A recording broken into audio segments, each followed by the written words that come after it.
boa tarde, tudo bem? Eu sou Rafael Pasquarelli, juntamente com Felipe Ferreira, apresentamos o programa Você com Dinheiro, aqui na BMC News. Felipe, tudo bem com você?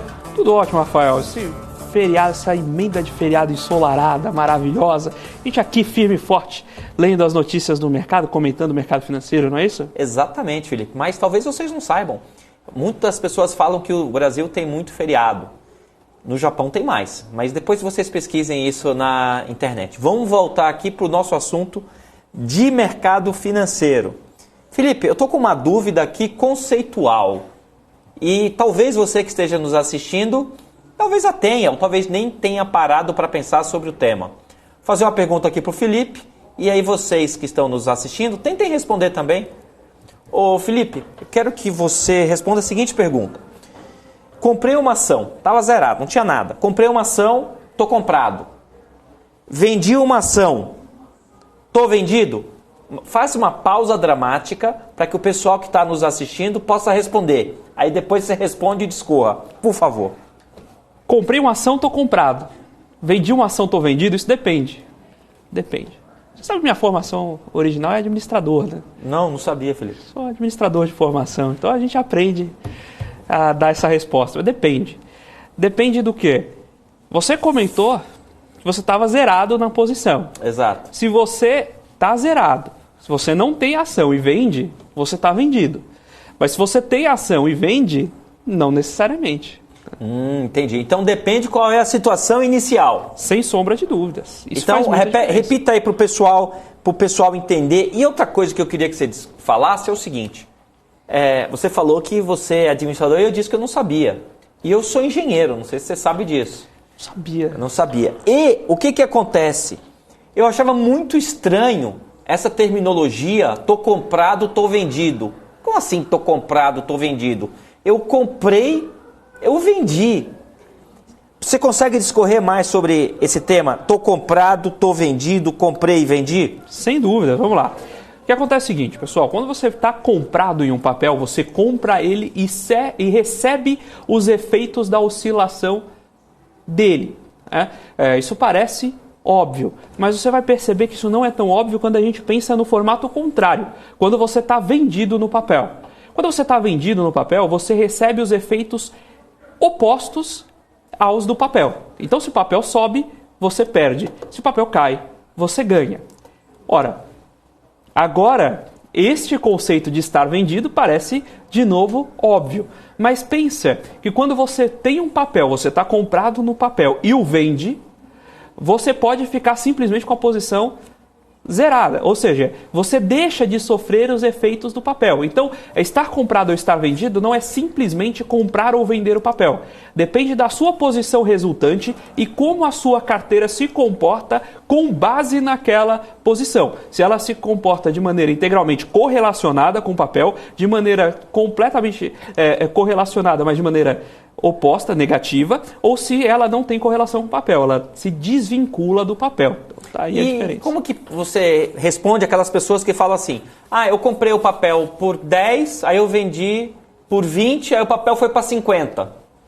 Parabéns a você que conseguiu dobrar seu patrimônio. Não, mas eu perdi 30. Tem gente aqui no meu Twitter é o Rafael Pasquari, tem gente falando, não, essa história aí que você explicou tá errada, porque eu comprei o papel por 10, aí eu vendi por 20, aí agora eu estou vendido, aí o papel vai para 50 eu perdi 30. Como que você explica para essa criatura que o argumento dele está errado? Bom, se meu pai fosse minha mãe, eu teria duas mães, você entendeu? Entendi. Não adianta você trabalhar com um cenário fictício. Se você está posicionado num papel e você vendeu ele a um valor superior ao que você comprou, esse é seu ganho e acabou. Você não pode ficar trabalhando com cenários fictícios, senão a sua carteira vira... Você quer ver um bom exemplo? O pessoal que fala, olha, se eu tivesse comprado o Bitcoin há 10 anos, hoje eu teria X milhões. Isso não é um cenário realista. Isso não é um cenário realista. Se você tivesse comprado Bitcoin, você teria comprado outros criptoativos. Se você tivesse comprado Bitcoin, você poderia ter vendido. Esse tipo de comparação é completamente não fundamentada. Você vai ter uma pequena dor de cotovelo por ter saído de um papel antes da sua máxima, mas é tão só e simplesmente isso. Isso não tem nenhum efeito prático de perda. E uma carteira teórica, mesmo uma carteira teórica, precisa de fundamentos reais. Como seria se você de fato estivesse operando? E nesse caso, do exemplo do seu seguidor no Twitter, poxa, eu comprei a 10, saí a 20 e o papel foi a 30, o cenário real aconteceu. Ele vendeu o papel, ponto. Isso não reflete na sua carteira, você não perdeu, não mudou nenhum valor na sua conta corrente, você simplesmente saiu do papel antes da máxima, o que não tem problema algum. Você dobrou seu patrimônio, tem que voltar muito feliz para casa. Isso vale para um terreno também, né? Então, você comprou um terreno, esse terreno subiu de preço, você vendeu. Muito bem, agora que você vendeu, você não está vendido, certo, Felipe? Em qual posição você está com esse terreno?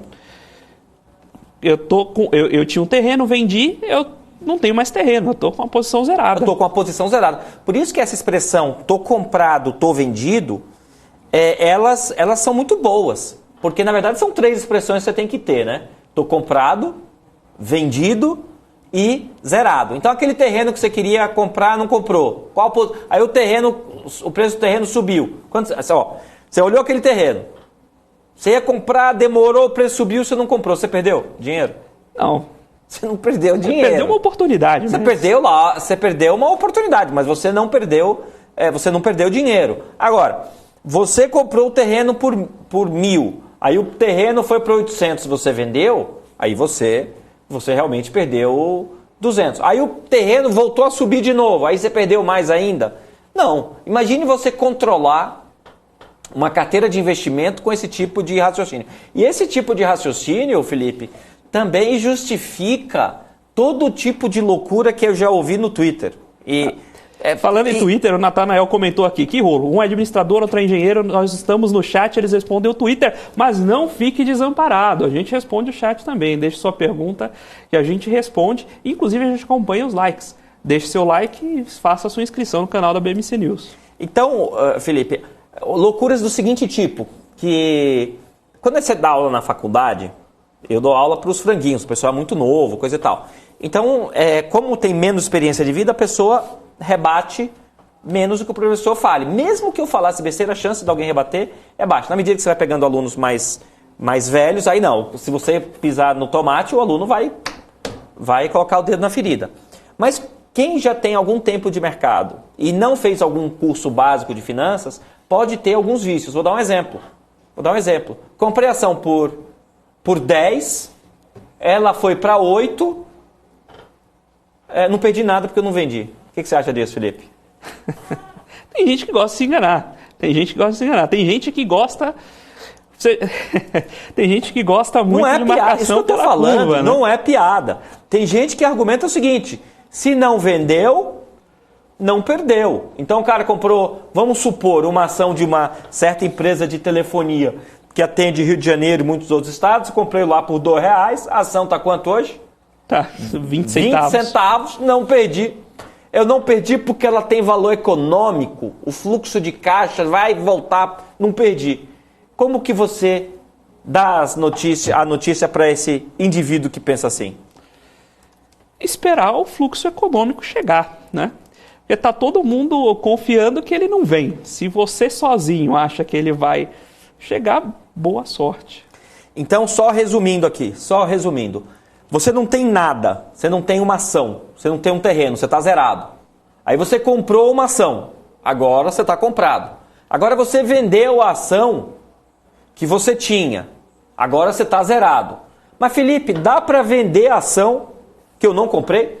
Dá para vender a ação que eu não comprei. O Helder comentou aqui que você não precisa, você pode vender a descoberto. Então vamos explicar para o pessoal que ainda não fez essa operação o que essa venda a descoberto, né? Como você pode... Mas Felipe, posso te interromper? Porque o Rafael Morelli colocou um resumo muito bom. Depois você continua. Rafael Morelli, não sei quem é você, mas gostei da sua frase. Se você está comprado, só sai da posição vendendo. Tá certo. Você está vendido, você só sai comprando. Você compreendeu? Mas você está vendido, você compra e zera. Você compreendeu? Pô, Rafael, legal, hein? Legal. Felipe, desculpe eu ter te interrompido. Desculpe. Não, continue. Excelente ponto. Até porque você vai ver como vai pesar as quantidades também. Né? Você pode vender mais do que você tinha, você pode comprar, vender menos do que você tinha, permanecer comprado, permanecer vendido. Ou seja, desfazer a posição não você precisaria fazer o exato oposto. Se você faz você está comprado, faz uma venda, mas não vende toda a posição, ou vende mais do que a sua posição, você pode permanecer comprado ou vendido, ainda que tenha comprado de maneira residual. O Fabiano aqui está falando, Fabiano Oliveira, ele perguntou quem está comprado em Oi. Com certeza tem gente comprada em Oi, isso eu não tenho dúvida. Inclusive, eu aposto que tem muito fundo comprado em Oi. E quem acompanha meus tweets há muito tempo, já encontrei vários fundos com mais de 1.000 cotistas, 5.000 cotistas. Não estou falando fundo monoação ou coisa do tipo. Fundo aberto para o investidor comprar com 10, 20% de Oi. O cara provavelmente estava apostando em algum evento que obviamente não veio. Então, não apenas pessoas físicas têm Oi, mas como tem investidor institucional com Oi, porque o cara acredita que a Oi possa ainda fazer um turnaround, ainda consiga fazer o preço subir. Mas tem pessoa física. O pior não é ter Oi, o pior está no fracionário do Oi. Continue, Felipe. Fracionário do Oi. Vamos lá. Então, a gente já entendeu, então, que você pode vender e não ficar vendido. Você pode comprar... repete de novo essa frase aí. Dá para vender e não ficar vendido? Parece trava-língua isso aí. Não, a gente tem que fazer um programa só sobre compra de opção de compra, venda de opção de venda de opção de compra e compra de opção de venda. Exato. Mas sobre como você pode ficar vendido sem ter o papel. Né? Então, imagina, se você está acostumado à economia real, é pouco provável que você venda o apartamento que você mora de aluguel. Né? Mas no mercado financeiro, sim, isso é possível. Você pode alugar um papel, vendê-lo, né, a mercado, esperar uma eventual queda, e aí você recompra esse papel e entrega o papel novo para o seu... Para quem te doou o papel inicialmente. Exatamente, o seu locatário. Mas o ponto aqui é o seguinte, muitas pessoas não assistem, eu tenho certeza que tem gente agora assistindo que talvez não entenda muito de mercado financeiro e ache muito estranho você falar, eu aluguei uma ação para depois vender. Né? Então, o primeiro ponto a ficar claro é o seguinte, que a ação é um bem fungível. Felipe, você sabe dar uma explicação de professor o que é um bem fungível? Ele é um bem que você consegue...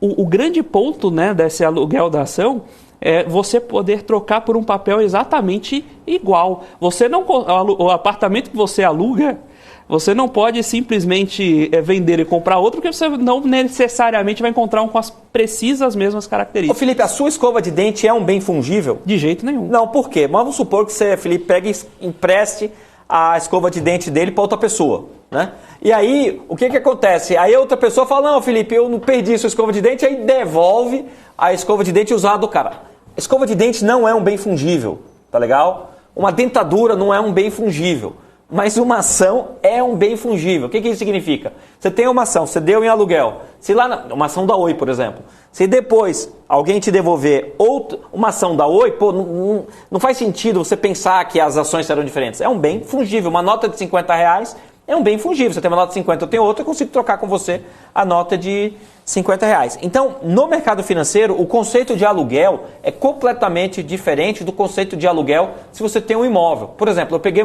uma bicicleta emprestada. Eu posso vender essa bicicleta?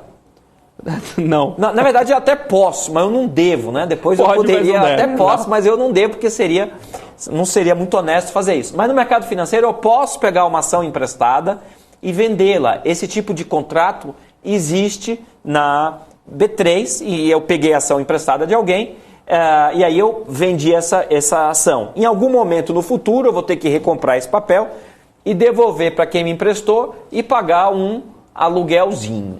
O Rodrigo Brito fez um comentário aqui no caso do Bitcoin. Né? Eu posso ter Bitcoins na carteira e não querer vender mesmo na baixa. Perceba, pessoal, você pode naturalmente não querer sair do papel na baixa.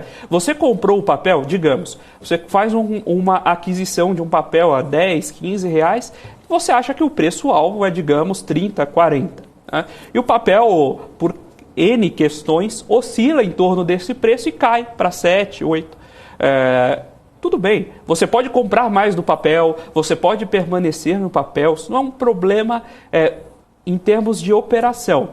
Mas o que é arriscado? É você acreditar que o valor do papel na carteira é o valor que você pagou. Não, o papel oscilou, você perdeu a princípio, né? E você poderia vender aquele preço, comprar novamente, criar outras movimentações que te gerem lucro, mas o fato é que, embora você não tenha vendido, você já tem um patrimônio menor. Isso é importante, a gente ter ciência. Felipe, é possível, com essa história do aluguel, é possível comprar um fundo passivo que consiga render um pouco mais que o próprio índice só com aluguel? Repita a pergunta. Vamos supor o seguinte, eu acho que quem está nos assistindo sabe a diferença de um fundo ativo para um fundo passivo. O fundo ativo é aquele que basicamente tem o objetivo de render mais que um benchmark. Então, Perfeito. Se eu comprei um fundo ativo, com um benchmark Ibovespa, o meu objetivo é render mais que o Ibovespa. Perfeito. Se eu tenho um fundo passivo, meu objetivo é acompanhar o Ibovespa. Daria para ter um fundo passivo que se vale do aluguel para bater o Ibovespa? Sem sombra de dúvidas, esse caso existe. Vocês podem encontrar ETFs de índices que batem o índice. Porque como que ele bate o índice? Primeira coisa, se você... existe o mercado de aluguel, existe o mercado de pessoas que querem ceder seu papel em aluguel. Então você pode colocar o seu papel em aluguel e ganhar naturalmente uma taxa por isso, né? Nesse movimento, se você imagina gestor de fundo, você tem a gestão de um fundo passivo e já sabe, por exemplo, num fundo Ibovespa, que o Itaú não vai sair completamente de sua posição, Petrobras não vai sair da sua posição. Você tem uma ideia de continuidade no índice. Você pode alugar esses papéis, carregar esses papéis e ir ganhando com a taxa de aluguel. Puxa, mas e se eu precisar vender no meio? Você não vai precisar. Você é obrigado a ficar com papel porque o regulamento do fundo o obriga. Então, para esses casos em que você já sabe que não vai sair do papel, faz todo sentido tanto ceder esse papel em aluguel, quanto emitir opções de compra fora do preço. Você tem uma série de estratégias que monetizam o papel na carteira e muitas vezes o investidor de varejo não tem acesso a essas estratégias. A questão é o seguinte, você que está nos assistindo, você já experimentou pegar a sua posição que você tem em custódia e avisar a corretora que você pode ser um doador? Você já viu quanto as corretoras, Felipe, cobram de corretagem quando uma pessoa física entrega seus papéis em aluguel? Você tem ideia de quanto que é? Não, depende da corretora, mas eu não vou 60% de corretagem sobre o valor do aluguel. 50% de aluguel. Ou seja, as corretoras adoram o aluguel porque ela chega a ganhar mais que o dono da ação, você compreendeu? Mas o dono da ação não ia ganhar nada se deixasse parado, né? Então, beleza. Não deixa de ser um bom negócio. Não, sim. Assim, é o seguinte, se eu chegar para vocês que estão nos assistindo, eu te dou uma nota de R$50, aí o Felipe fala, não, eu te dou uma nota de 10. Pô, a minha proposta é melhor que a do Felipe, mas a do Felipe você tem que aceitar também, porque é melhor ganhar 10 do que não ganhar nada. Então, no aluguel de ações, isso é similar, porque você, na pessoa física, quando você entrega suas ações em aluguel, a corretora vai enfiar a faca na sua barriga e vai dar uma girada, porque se cobra 50%, 60% de corretagem em cima da receita do aluguel que você teria. É claro que agora temos um caso em que ser rico faz toda a diferença, porque se sua grana está dentro de um fundo, quando um fundo faz uma operação dessa de aluguel, não é 50%, 60% de corretagem que a corretora vai cobrar. Agora só uma pergunta, Felipe. Falando em fundos, desculpa te interromper, mas um outro exemplo disso, que é mais próximo ao dia a dia, você tem uma conta corrente, não tem? Conta em banco? Em banco. Tenho. Ela é uma conta corrente remunerada ou não? A minha conta corrente... Eu sou professor, Felipe. Eu estou sempre devendo, Felipe. Mas claro, se tivesse dinheiro, eu acho que seria remunerada. Então, quando você deixa o seu dinheiro parado numa conta corrente remunerada, para onde esse dinheiro vai? Para onde esse dinheiro vai? Sim. Tem dois tipos de modelo. Por exemplo, pode ir para um fundo que é raspa-conta, que vai me cobrar uma taxa de administração giganórmica, ou esse dinheiro pode ir para uma espécie de CDB. Eu sinto que você vai falar o exemplo do fundo. O exemplo do fundo é fundo... Então fala mais aí. Porque se vocês capturarem, vai num screener de mercado e encontram lá os fundos mais investidos da indústria. Geralmente são esses fundos oriundos de aplicações automáticas de conta corrente. Esses fundos cobram uma taxa de administração muito expressiva, 3%, 4% ao ano. Então, o administrador, o gestor do fundo provavelmente ganha um bom dinheiro. Isso significa que foi um mau negócio você deixar a sua conta ter uma aplicação automática? Não, você está ganhando alguma coisa em cima do que você ganharia zero. Agora, se você pensasse um pouquinho melhor, podia ter aplicado no CDB com liquidez diária. Felipe, a gente tem que ir para o intervalo, receber aqui no ponto que a gente tem que ir para o intervalo, mas antes disso, se você que está nos assistindo gosta do que a gente está falando, o Felipe falou agora de algo que se relaciona, que tangencia finanças comportamentais. Porque tem muitas pessoas que pensam assim, entre ganhar uma ninharia e não ganhar nada, porque é o seguinte, se você deixa seu dinheiro na conta corrente, aí o banco vai lá e aplica no fundo caixa, vou dar um exemplo aqui, tinha um fundo famosíssimo do Santander chamado Santander Classic DI, o grande Santander Classic DI, que tirava o dinheiro da sua conta e te cobrava 5% de taxa de administração ao ano. Aí você fala, não, eu não quero pagar 5% de taxa de administração nesse fundo rapa conta. Aí você falaria o seguinte, então deixa o dinheiro parado. Olha como é a mente humana. Muitas pessoas vão falar o seguinte, para o Santander não ganhar 5, eu vou deixar meu dinheiro parado, eu não ganho nada. Você compreendeu? Isso é um tema de finanças comportamentais. E nesse intervalo, quando for sair e voltar, dê uma olhada num livro do Dan Ariely, chamado Previsivelmente Irracional. Vamos para o intervalo, a gente já volta falando sobre esse tema. Comprado, vendido, zerado, aluguel. Até daqui a pouco.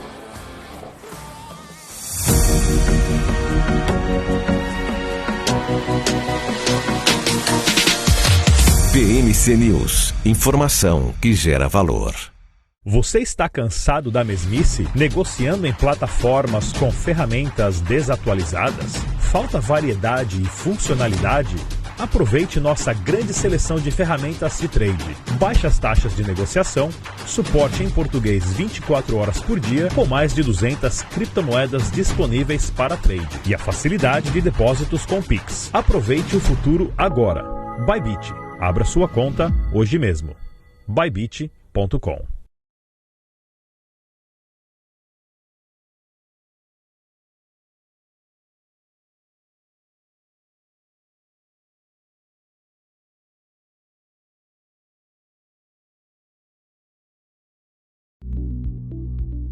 Fala time, tudo bem?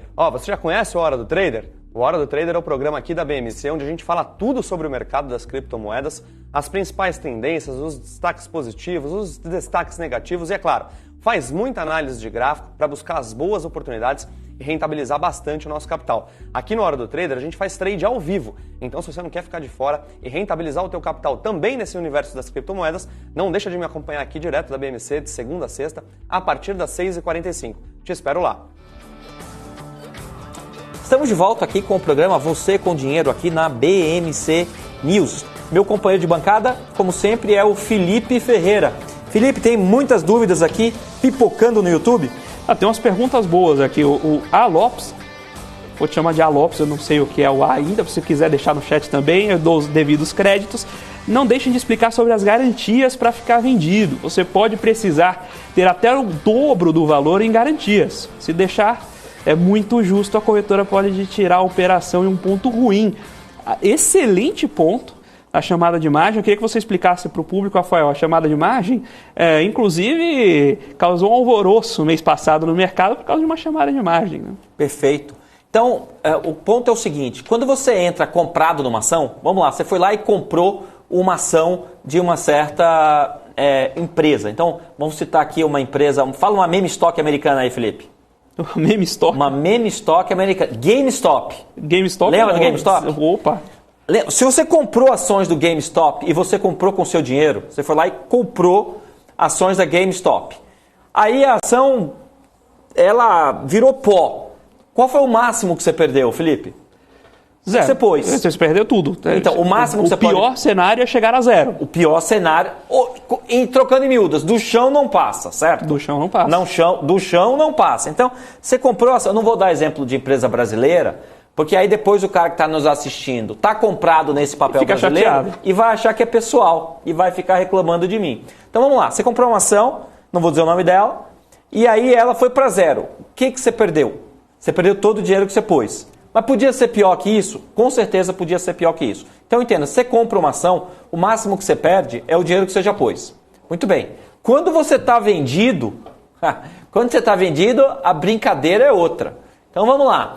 Pensa assim, você pensa um papel na Bolsa Brasileira, que eu não vou dizer o nome, mas vale 20 centavos, tá legal? Certo. Vale 20 centavos. Aí você fala, caramba, esse papel tá caindo, né?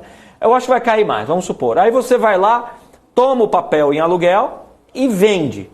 Tá 20 centavos, você vai comprar, você vai vender a descoberto, vamos supor, 100 mil papéis. Vai dar quanto de grana, Felipe? 100 mil vezes 20 centavos dá 20 pau. 20 pau. Aí você pôs no bolso 20 mil reais. Então qual é o máximo que você pode perder numa posição vendida como essa? Pô, não tem limite. Porque vamos supor que esse papel, essa empresa acabe de anunciar que descobriu ouro, descobriu diamante, descobriu o metal precioso mais raro e caro do universo. Aí o preço da ação que estava 20 centavos foi para 20 reais. Uma empresa de telecomunicações vai furar um buraco para colocar uma antena e descobre um posto de petróleo. Exato. O Felipe entende muito de engenharia, vai cavar um buraco para pôr uma antena enterrada. Eu sei de alguém que entende muito de telecomunicações. Aí quando foi cavar o buraco para pôr a antena, encontrou lá diamante. Você compreendeu? Okay. Encontrou diamante. Mas razoável. Bem razoável. E aí, você concorda que o preço da ação vai lá para as alturas. E você que vendeu a descoberta por 20 centavos, agora o preço da ação está, vamos por 20 reais. Você vai ter que recomprar 20 para entregar para quem te emprestou. Então imagine, 20 reais vezes 100 mil. Pessoal, ou seja, quem compra uma ação, por que não precisa ofertar garantia? Quem compra ação não precisa ofertar garantia porque você pagou é o máximo que você pode perder. Quando você faz uma venda descoberto, a sua perda potencialmente é infinita. Por isso a corretora e a B3, que não são bobas, bobo sou eu, a B3 e a corretora vão exigir de vocês uma margem, uma garantia caso você perca a sua aposta, né? Então você foi lá, vendeu a descoberta, esse papel de 20 centavos, achando que o papel ia cair, mas o papel subiu e subiu muito. E aí? Os 20 mil que você recebeu inicialmente talvez não façam nem cócegas em relação ao montante que você precisa de grana para recomprar o papel à vista e devolver para quem te emprestou. A Gisela Marchiori comentou aqui que com gerenciamento de risco, operar a mão de venda é 10 vezes melhor. Não, de fato, se você tem uma boa estratégia e de fato você está acompanhando de perto o risco, aproveitar as duas vertentes pode ser uma excelente estratégia. O problema é que justamente a exposição ao risco fica um pouquinho maior. Então você tem que tomar mais cuidado com isso e daí veio a preocupação da própria corretora com a margem, porque ela precisa da garantia de contraparte. Então isso que a gente tem que deixar redondinho na cabeça do investidor. E é por isso que muita gente vendida não consegue ficar vendida há muito tempo. Por quê? Porque imagine o seguinte, o mercado começou a ir contra você. O que a corretora vai fazer?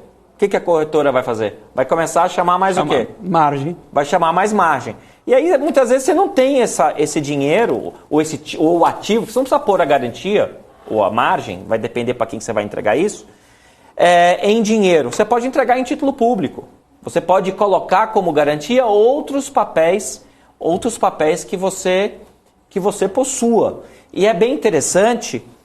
que a gente lá do Com Dinheiro, a gente faz controle de fundos para terceiros, a gente não tem fundo, a gente é uma empresa de TI. E lá, quando a gente pega o XML de posição do fundo, você consegue ver que um ativo está bloqueado. Por que ele está bloqueado? Porque ele foi dado em garantia por conta de uma operação short que o fundo, short, uma posição vendida, que o fundo possui. Você comentou posição short, né? Quando você toma uma ação em aluguel, quem decide a hora de acabar com aquele aluguel? Quem cede a posição ou quem toma a posição? É quem toma a posição, né? Então, se a gente for pensar, semana passada ou retrasada, esteve aqui o Sérgio Machado da NCH.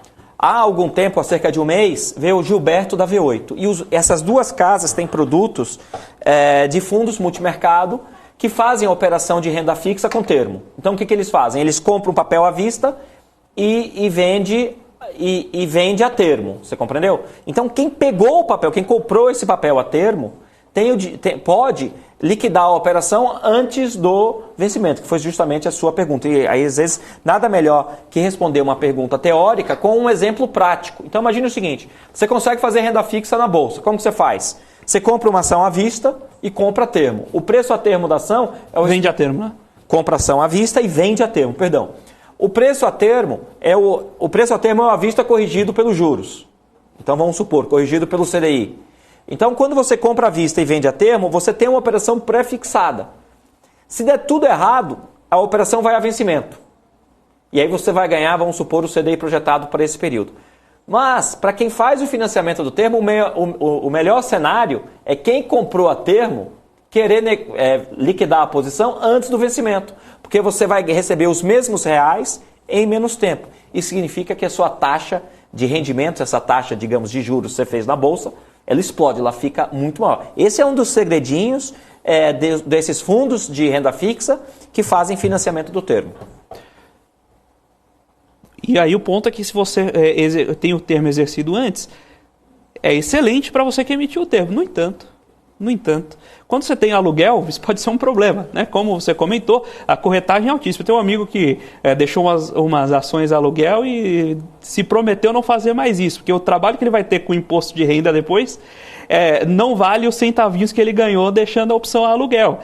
Em uma semana ele deixou, alguém tomou ela emprestada e devolveu em uma semana seguinte, ganhou uma merreca e vai ter que ter todo aquele trabalhão para o imposto de renda depois, declarar que ele fez esse movimento. É verdade. E aí, às vezes, aquela história que simplesmente não vale a pena o tempo do cara e assim por diante. Agora, dentro de um fundo em que as posições são gigantescas, isso faz todo sentido. Mas, Felipe, só voltando ao tema inicial da nossa conversa, que é o seguinte: comprei uma ação, estou comprado. Vendi uma ação, não necessariamente eu estou vendido. Se eu vendi uma ação e eu tinha ação, eu estou zerado. Se eu vendi a ação e eu não tinha ação, agora eu estou vendido e ganho com a baixa. Mas minha pergunta para você é o seguinte: Felipe Ferreira, o mercado de bolsa é um mercado em que a soma dos ganhos e perdas é zero? Antes de te responder, explica para o pessoal o que é um jogo de soma zero. O que é um jogo de soma? O que é um jogo de soma zero? Vamos lá. Imagine que você seja corintiano. Imagine que você... Não, tem corintiano assistindo a gente. Você está dando risada? Sem dúvidas, não. Tem corintiano... Não, porque eu só pensei por que corintiano. Mas... Tem corintiano assistindo a gente. E aí, você chama para um jogo, para assistir o jogo, Corinthians e Palmeiras, você chama um amigo seu palmeirense. E aí você vai fazer a seguinte aposta. A cada gol que o Corinthians fizer, o palmeirense paga milão pro corintiano. Tá legal? Certo. E se o outro time fizer um gol, o time adversário... E aí você faz esse encontro de contas. Claramente, o que o corintiano ganhar vai ser o quê? Vai ser o que o palmeirense vai... O palmeirense perdeu. O que o palmeirense vai perder. Então vamos lá. Deu 5-2 pro Corinthians. Então a diferença aí é de 3 gols. O corintiano vai sair com 3 pratas que saíram do bolso do Palmeiras, então, do palmeirense. Então o corintiano ganhou 3 mil, o palmeirense perdeu 3 mil. Agora o Palmeiras vai lá e dá 10-0 no Corinthians. O palmeirense vai sair com 10 mil reais que saíram do bolso do corintiano. Então o que eu quero dizer é o seguinte: o jogo de soma zero, que um ganhou, o outro perdeu, se você somar, dá zero. Uma das primeiras vezes que eu vi isso foi o seguinte: quando eu trabalhava, antes, o pessoal sabia, antes de ser professor, eu já trabalhei. Eu tinha um emprego, sabe o que o pessoal fazia? O quê? Apostava contra a balança. Aí você fazia a dupla, e aí pesava agora, E aí depois de um mês, a galera se pesava de novo e fazia todo mundo contra todo mundo. E aí faz aí R$100 por quilo, ou R$50 por quilo. De novo, vai ser um jogo vai ser um jogo de soma zero. Porque você vai apostar contra o outro o diferencial de quilos que se perdeu. Agora, voltando lá para a bolsa, se eu compro, se você me vende, você tem uma ação. Melhor, você vai me vender o índice. Né? O índice está hoje 113. Bom, você me vende o índice a 113 hoje. Eu comprei. E amanhã o índice foi para 114. Eu ganhei, certo? Você ganhou. Você perdeu porque eu ganhei? Eu perdi. Você perdeu? Peraí, mas eu comprei, você vendeu? Você tinha o índice. Você tem o índice. Você tá eu tenho o índice. Você me vendeu essa não cota. é futuro de índice. Não é futuro. Então... Estamos falando de mercado à vista. Entendi. Isso não quer dizer nada. Você me vendeu, eu comprei, ganhei dinheiro e você não perdeu. Mas eu não sei eu não sei por quanto eu comprei. Não. Vamos considerar o momento de corte e o momento da transação. Entendi. Então você tem o índice a 113 hoje. Certo. Se você me vende. Certo. E o mercado sobe. E eu vendo esse papel. Certo. Eu não tenho nada a ver com isso. Você não tem nada a ver com isso. Eu ganhei e você não perdeu. Exato. Então não necessariamente tem a conservação dos dinheiros em bolsas. Não, particularmente em ações. Então, ou qualquer outro ativo que exista por si só. Então, vamos lá, no mercado de ações. Eu montei uma padaria. Perfeito. Montei uma padaria. Aí eu fiz um IPO da padaria. E aí, nesse IPO, eu vendi todas as minhas ações e você comprou. Então, eu montei minha padaria do zero, fiz o IPO da padaria e vendi por 1 bilhão. Então, eu comprei uma padaria, pagou a padaria, IPO, uma rede de padarias no Brasil oferta por 1 bilhão. 100% secundária e eu comprei. Você comprou. Eu não gostei da ponta que eu tô nesse negócio. Beleza, aí eu tô com quanto no bolso?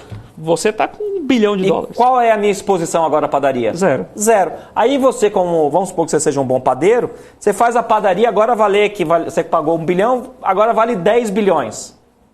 Agora eu fiquei mais feliz de estar nessa posição. Você ficou feliz, tá? Você ganhou quanto nessa brincadeira? Você ganhou 9 bilhões de reais. E eu, quanto que eu perdi? Nada. Ou seja, não foi um jogo de soma zero por um simples motivo. A padaria existe.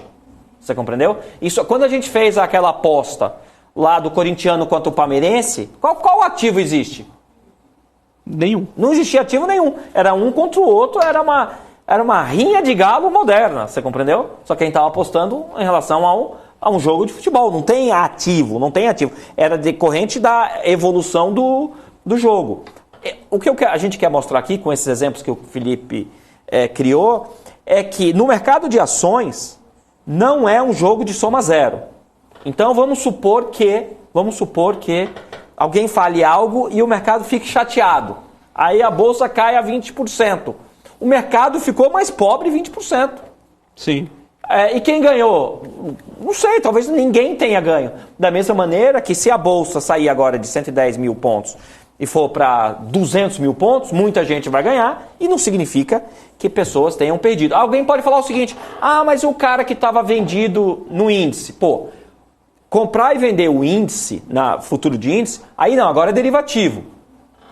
Explica melhor agora se é jogo de soma zero ou não no derivativo, Felipe. No derivativo, ele é um ativo sintético, ele não tem um lastro. Então, nesse caso, sim. Nesse caso, são só ajustes de posição. Então, quando você está fixado numa posição futura, se o mercado cai, você ganha em detrimento de alguém que está posicionado na outra vertente. Então, aí sim é um mercado de soma zero. Posso trazer outra provocação? Com certeza. Digamos que a posição de longo prazo no papel seja o lastro da bolsa. Ok? A gente usualmente separa o mercado em investidores e especuladores. Não, eu não estou usando o termo especulador aqui de maneira pejorativa. É simplesmente alguém que busca essa, entre aspas, aposta na posição. No longo prazo, a especulação é um jogo de soma zero? No longo prazo, a especulação é um jogo de soma zero? Considerando que tinha um lastro, não. Agora, se for só pelas diferenças... Se o lastro são as posições de longo prazo... Então, se o lastro são as posições de longo prazo, só na especulação isso é um jogo de soma zero. Mas o lastro em si pode valorizar. Esse que é o ponto. Então, muitas vezes, a gente tem dificuldade de responder por conta do português. Então, vamos lá. Vamos supor que a gente faça um campeonato de day trade aqui e vamos começar agora e vai terminar daqui a 1 hora. Ok. Ou seja, nós estamos supondo que o lastro permanece constante. Permanece constante. Então, a gente faz aqui um desafio de day trade. Vamos fazer esse day trade durante 2 horas. E cada camarada que quiser participar desse desafio entra com, vamos supor, R$100. Não entra com ação nenhuma. Aí vai ser um jogo de soma zero. A soma do que todo mundo ganhar vai ser a soma do que a galera perder. Por quê? Porque não foi criado nada. Eu estou falando de day trade. Você começou sem nenhuma posição e vai terminar o dia sem nenhuma posição. Aí, nesse caso, é um jogo de soma zero. No caso de mercado de bolsa, entenda que tem um lastro. Então, quando você fala que você está comprando uma ação da Petrobras, a Petrobras existe. Você está comprando uma ação da empresa XPTO, essa empresa existe. Então, ela por si só ela pode se valorizar. E isso significa que todo mundo vai ficar mais rico se ela ficar mais valorizada. E todo mundo que tem o papel dela, né? E todo mundo vai ficar mais pobre se esse papel se desvalorizar. O pessoal está perguntando também aqui, Rafael, um bom livro, uma recomendação de livro para opções. Olha, tem um livro de opções que eu indico para os cursos de opções que eu dou. De novo, eu não dou curso de opções em cursos abertos. Eu dou aula desse tipo de assunto, ou lá no INSPER ou lá na USP. Introdução ao mercado de derivativos. Introdução ao mercado de derivativos, do Antônio Carlos Figueiredo. Tá? Esse é um bom livro de derivativos de maneira geral. A gente recebeu aqui, há cerca de um mês, o Leonel Moleiro, que é um especialista em derivativos para operações de hedge e especulação. Hedge para empresas, especulação para fundos. Então tem o livro do Leonel Moleiro. Agora, se você se considera um cara que sabe muita matemática, se você é um cara que se acha acima da média, John Hu. Você vai ter que pegar o livro de derivativos do John Hu. Tem o Huzão e o Huzinho. Se você entender metade do Huzinho, tá bom demais. Outro autor que vocês podem dar uma olhada em derivativos é o livro do Elton e Gruber. Eu estou falando aqui do Elton Gruber ou do Hu. São livros que são usados em cursos de mestrado, doutorado. Se você na graduação viu o livro do Hu, talvez você não tenha saído da introdução, né? Porque é um livro muito denso. Mas agora quer um livro mais tranquilo, que você vai entender do início ao fim, um livro muito didático, um livro excelente, Introdução ao Mercado de Derivativos, Antônio Carlos Figueiredo, editora Thomson. Esse Hu preto... Não, o Hu preto é o Huzão. Pesadelos. John Hu, o Helder tá pondo aqui. Tá falando aqui do John Hu. Esse é o tipo do livro que você nunca vai encontrar alguém na praia lendo o livro do John Hu. Pessoal, vamos para mais um intervalo e daqui a pouco a gente volta com a discussão sobre posições compradas, vendidas, zeradas, jogo de soma zero ou não soma zero. Até daqui a pouco.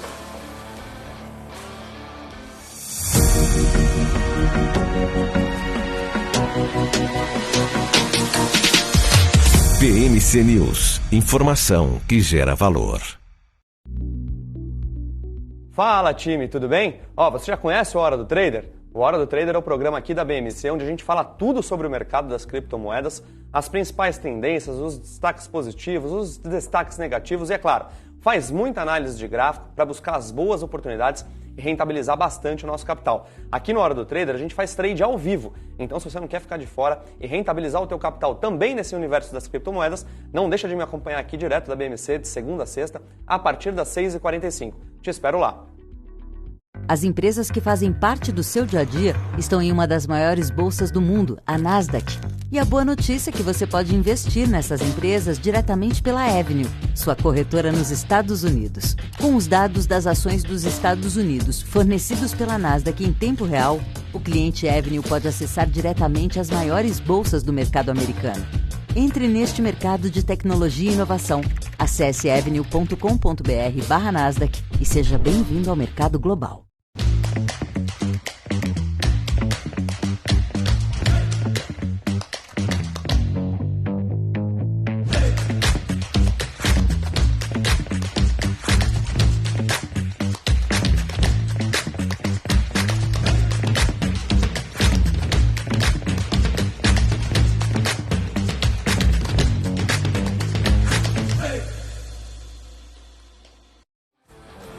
Pessoal, estamos aqui de volta no programa Você com Dinheiro, aqui na BMC News. Hoje estamos falando de alguns jargões de mercado financeiro, só que a ideia não é só falar o jargão, é explicar como que se interpreta esse tipo de frase que você escuta com bastante frequência. A gente tinha falado aqui de garantias, quando você vai operar vendido, você tem que oferecer garantia. Então, o que acontece? Qual é o principal tipo de garantia, Felipe, usada no mercado financeiro brasileiro? Título público, sem dúvida. Então, não tem dúvida. O principal tipo de garantia que tem no mercado financeiro brasileiro, de bolsa, é título público. Então, você vai fazer um aluguel, vai contratar um aluguel. Vamos supor que você esteja fazendo um aluguel. É possível, é provável que o proprietário do imóvel te peça uma garantia. Essa garantia pode ser outro imóvel que você tenha. Essa garantia pode ser uma fiança bancária. Qual que é o ponto desse tipo de garantia? As garantias podem ser pouco líquidas. Mas quando você vai operar na bolsa, a bolsa não é boba, como eu disse. Bobo sou eu, né? A bolsa só exige garantias líquidas. Então, qual é o principal tipo de garantia que a bolsa pede? Ou que pelo menos as pessoas os investidores se dispõem a entregar para a bolsa? É título público. Mas daria para você usar como garantia ouro? Poderia. Poderia colocar como garantia uma Area Turbo? Aí não, aí a bolsa não vai aceitar. Você pode colocar ações como garantia também. Pode colocar ações, como eu disse, quando a gente recebe o XML lá dos fundos, que a gente faz o trabalho de TI de consolidar a carteira e fazer o bate com o administrador, você tem lá um flagzinho que está mostrando que aquela ação está ou não está bloqueada. Por que ela está bloqueada? Porque o fundo que opera long short é muito comum que ele dê como garantia alguns papéis que ele estava long, que ele está comprado. Mas o principal tipo de ativo usado como garantia aqui no Brasil, nas operações de bolsa, é o título público. Até porque é o principal motor do mercado. Né? Você pega a carteira dos fundos, a gente tem um pouco mais, 50%, 60% de participação só em títulos públicos. Né? Ô Felipe, eu fiz um post semana passada, que era o seguinte: qual que é o papel de bolsa brasileiro com maior volume? Fala um volume gigantesco de um papel de bolsa no Brasil. Petrobras. Quanto? No dia? 8 bi. 8 bi. 8 bi. 9 bi. 9 Você pegar um dia bom, dá 10 bi. Tem título público que em um dia ele opera 15 bi. Um dia. Perceba, quando eu estou falando de um título público, eu não estou falando todas as LTNs ou todas as NTNBs. Uma emissão. É uma emissão. Uma LTN tem 15 bi. Uma NTN bola tem 12 bi. Você pega os principais títulos públicos negociados no mercado secundário no Brasil, os 10 primeiros negociam mais que a Petrobras. Os 10 primeiros negociam mais que o papel de maior liquidez. Então, quando a gente fala aqui, o título público é um ativo muito líquido, pessoal, é muito líquido. Então, Felipe, quando a gente fala o seguinte, a pessoa física deixa a sua reserva de emergência num CDB, deixa a sua reserva de emergência, numa LCA, numa LCI que já ficou líquida, né? Então, o cara pode deixar num CDB e faz a LCA, LCI, porque não tem um imposto. Aí depois que essa LCA, LCI ficou líquida, o cara pode desfazer a posição do CDB. Mas onde que fica a reserva de emergência do banco? Qualquer banco. Título público. Fica em título público. Então as posições em títulos públicos são gigantescas, muito maiores que as posições em ações. Mas não tem comparação. O Wagner Edson comentou aqui faz um tempinho, já acabou não passando, mas que o sonho de todo mundo que investiu em Oi, né? Buscando a fibra ótica, eventualmente você cai numa mina de ouro, né? É uma forma de salvar a empresa também. É verdade. Mas... O Helder também comentou que esse programa está melhor do que um outro que passa numa outra emissora famosa nesse horário, você entendeu? Então estamos muito bem posicionados. Eu nem sei se existem outras emissoras. Mas voltando aqui, Felipe, a gente estava falando do jogo de soma zero e assim por diante. E a minha pergunta para você agora é a seguinte: o mercado de bolsa, como um todo, tem uma posição comprada, vendida ou zerada? Mercado de ações. O mercado de ações, como um todo... O líquido é comprado, vendido ou zerado? Comprado. Eu concordo com você.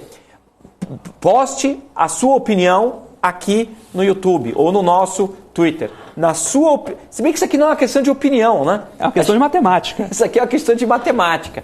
Mas então, hoje em dia o pessoal confunde uma coisa com a outra. Pô, uma vez eu fiz desafio no Twitter, eu coloquei uma equação matemática super simples, depois eu posto de novo. Teve gente dizendo, não, mas depende, faltou parênteses. Cara, matemática você não discute, tá bom? Então, só voltando. E no mercado de derivativos, a posição global do mercado. Pega futuro de juros, um determinado contrato. O líquido é comprado, vendido ou zerado? Zero. Por quê, Felipe? Por uma construção matemática. Se você tem uma ponta comprada, você tem que ter uma outra vendida para fazer a contraparte. Então, se eu opero futuro de juros e eu comprei, alguém tem que ter feito o quê? Vender. Agora, se eu... E aí o cara está comprado, um está comprado e o outro está vendido. Em ações, não. Eu posso estar comprado e ninguém está vendido. Perfeito. Então, pessoal, por que esse tipo de raciocínio é importante? Para você entender melhor os jargões. Teve gente aqui que estava dizendo que deveria ter um programa só de jargão. Né? Eu acho que você comentou isso, certo? E aí a gente vai chegar e perguntar para o camarada o seguinte, se uma posição comprada na opção de venda é similar a uma posição vendida na opção de compra. Né? E aí tem que responder rápido. Não conseguiu responder rápido, não entra no mercado de opções ainda. Vai aprender esse negócio antes. Toma um balde de água fria. Vai ser o passa ou repassa das finanças. Vai ser o passa ou repassa das finanças. Natanael Alves de Mello, o importante não é saber ganhar, e sim se proteger do mercado, e ganhar é consequência. Pô, mas saber ganhar faz parte, hein? Particularmente se você é um gestor de fundos de investimento. Você está usando poupança pública, né? Você está pegando dinheiro de muitas pessoas. Sobre essa história de controle de risco, Felipe, não sei se você viu que umas 2, 3 semanas tem um fundo que eu não vou dizer o nome, eu sei qual é o nome do fundo, eu não vou fazer isso, porque, puxa vida, é triste o que aconteceu com uma gestora, mas o gestor meteu o louco, ele foi lá, entrou numa operação de derivativos muito arriscada, perdeu 25% em um dia. Você viu esse caso, Felipe? Não. Podem dar uma olhada lá no meu Twitter, que eu digo qual que é o fundo, eu lamento, mas aqui no ar eu prefiro não dizer isso, mas meteu o louco não. O gestor do fundo, sei lá o que ele fez, o que ele bebeu, o que ele fez, ele entrou numa operação arriscadíssima, perdeu 25% em um dia. Eu estou falando de um fundo que os investidores poderiam comprar. Nesse fundo especificamente, quem mais tinha dinheiro eram as previdências municipais, era dinheiro de aposentado. RPPS. Era RPPS. Poxa, valeria um programa só para falar de RPPS. Com certeza a gente tem que falar. Primeiro a gente vai explicar o que é RPPS, explicar a diferença de um RPPS para um fundo de pensão. Isso vai ser bem legal, Felipe. Sem sombra de dúvidas. Pessoal, você que está acompanhando o programa até agora, a gente agradece muito pela audiência, mas deixe também o seu like, deixe também sua inscrição no canal da BMC News, ela é muito importante para a gente, ajuda a reforçar o trabalho. A gente está caminhando para o final, mas eu tenho que te fazer uma pergunta. Você sabe qual é essa pergunta, Rafael? Eu acho que você vai perguntar a questão do fundo e hoje eu vou ganhar, Felipe. Se você me perguntar primeiro, eu vou ganhar. Aí é difícil. Pergunta para mim o nome do fundo. Não, dê o nome do seu nome de fundo. Cocoricus. O nome do fundo é Cocoricus. Tudo com K, tem 3 Ks. Cocoricus. Pode procurar na internet que esse fundo existe, Cocoricus. Quero ver você ganhar esse. Tem o Júlio na gaita? Não tem o Júlio na gaita, não. Não, Cocoricus é muito bom. Mas eu tenho um aqui que eu acho que você vai gostar, até pelo seu background em engenharia. Qual que é? Tem um fundo chamado Ciclotron. Ciclotron. Você sabia, conhecia esse fundo? Deve ser exclusivo e deve ser de um nerd endinheirado. Possivelmente. É um fundo gerido pela Bahia M Ciclotron Master. Então você pode depois verificar. Esse fundo você não conhecia também, né? Não conhecia. Mas você que está nos assistindo, fala, qual fundo você faria mais sucesso num churrascão com seus amigos? Um amigo seu diz que montou um fundo exclusivo de nome Ciclotron, e o outro diz que montou o fundo Cocoricus. Pessoal, recebi aqui no ponto a informação que a gente tem que terminar, porque já vai começar um novo programa. Então, o que vai fazer, pessoal? Vou parar por aqui. Foi um prazer estar aqui com vocês, ter a audiência, ter a satisfação de dividir a bancada com Felipe Ferreira. Um abraço, até depois de amanhã. Bom feriado e até quinta-feira. Quarta-feira só com o Rafael. Abraço, tchau.